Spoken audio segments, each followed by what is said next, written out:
Hello, my name is AJ Birch, and I've written this book, The Last Witch Beyond the Forest, which is a fantasy novel for 8s to 13s or thereabouts.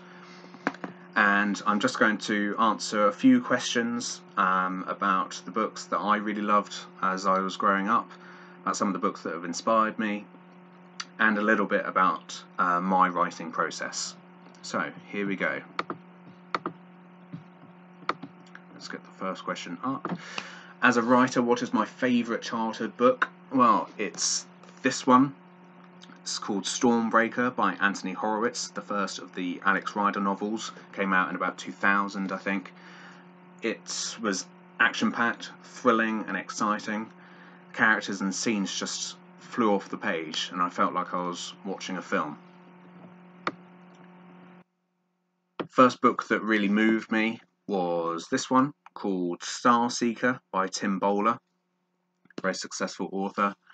It's about a teenage boy called Luke whose father has passed away, and Luke is kind of dealing with his grief by getting himself involved in a group of local boys who are causing some trouble and getting up to no good.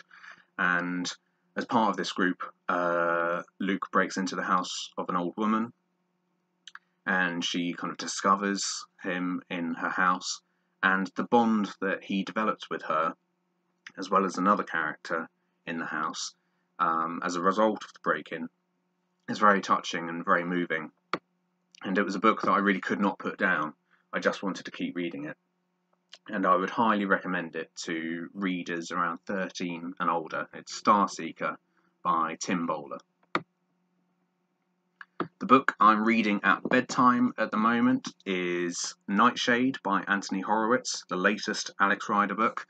It's a young adult book, yes, and I'm in my late 20s, but Horowitz is still one of my absolute favourite authors. I always buy the latest Alex Rider book, and 20 years after the first novel, the Alex Rider is going strong, and it's still absolutely fantastic, and the latest one is just as good as the others. Kind of research I do and how long I spend on research before starting a book. I research quite a lot before starting a book. With The Last Witch Beyond the Forest, I looked up things like forests, real forests, about the kind of things that you'd find in a forest, and also descriptions and details about each of the fantasy creatures that I was going to feature in the book, so fairies, gnomes, giants, goblins. Even though I'm afraid to say they're not real, these creatures, there's still a sense of what they look like, how they should look like. So I just wanted to make them as kind of real as possible and as familiar as possible. How do I select the names of my characters? I either choose names that I just like.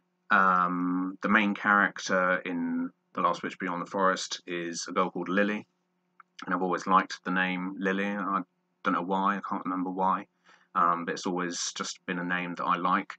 So as soon as I knew that there was going to be this character who was going to go on this journey through the forest to find the witch, I knew that the character was going to be a girl called Lily. And sometimes it's just as simple and straightforward as that. I use the names of people I'm friends with or I just kind of know of. And another thing I do, which is quite useful, is that I use the cast lists for TV programs and films in the Radio Times magazine. I don't know if you still get these, if you still get the Radio Times. But yeah, so you just kind of have a look at the names of either the characters or the actors, and you just get a nice mixture of names, like the first names and the surnames, and you just come up with names that you would never have come up with, or I wouldn't have come up with, if I was just trying to kind of think of them on the spot or imagine them. Am I friends with other authors and how do they help me? Yes, I most certainly am friends with other authors, I'm pleased to say, and they help me by reading first drafts of things that I'm writing at the moment and giving constructive feedback. They don't just say what they like or they don't like. They offer ideas and suggestions for what I can do, which I find really useful. Do I attend writing or book groups? Yes, I've attended the Mole Valley scriptwriting group, sorry, for the last 5 years. It meets on the second Thursday of every month, and we are meeting via Zoom at the moment, which a lot of groups are doing during these times. And what happens at those groups is that we read through each other's work and give each other constructive feedback. And another thing we do, which we find useful, is we often bounce ideas around when we're developing something or thinking of something, and we just see what the others think, and whether it's interesting, whether they want to know more, and they often kind of give really good ideas and suggestions for how we can each develop the stories that we're working on.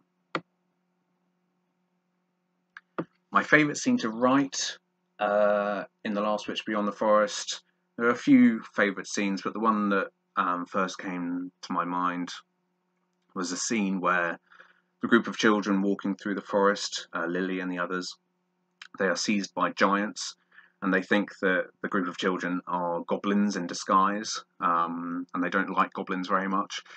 And the giants kind of squeeze the children, and one of them suggests trying to remove their disguise, actually removing the kind of outer layer of their disguise, which is their skin. They're not really goblins, they're children. And there's a lot of the characters getting their wires crossed by saying the wrong thing at the wrong time. And it was very fun to write, and I just hope that it's as enjoyable to read as it was to write. Approximately how long does a book take from the first idea to publication? I am probably very unusual in more ways than one, but it took me almost 2 years to start writing my book after first coming up with the idea and the story. I just didn't feel really up to it for a long time. I knew as soon as I developed the idea that it was going to be a novel rather than a film script, which my other ideas had kind of developed into. But it still took me about 2 years for me to really kind of work up to starting to write the novel. And then it was about another 1.5 years until I decided to self-publish it. So it was actually about 1.5 years after I'd kind of got the book into a position where I was pretty happy with it. I was always kind of tweaking it and working on it. And between then and actually deciding, yes, now is the time for me to kind of release it into the world for others to see and to read. I'm currently working on the sequel to The Last Witch Beyond the Forest. I came up with the idea in November of last year, 2019. I outlined the entire story in December and January, and I plan to self-publish it in December of this year. And that's a much more sped up process, much faster than the previous one. The advice I would give to my younger self, just starting to write, if I could give advice to myself, I would say don't compare yourself to the greatest writers in literature just because you can't write like J.R.R. Tolkien or J.K. Rowling. It doesn't mean you are a bad writer. Just be the best writer you can be. Write what you enjoy, write what you are good at writing, and you will find it enjoyable and fulfilling. And the only other bit of advice that I would give to my younger self is to just write as often as you can. And that's the kind of the most important thing. Just keep writing as much as possible.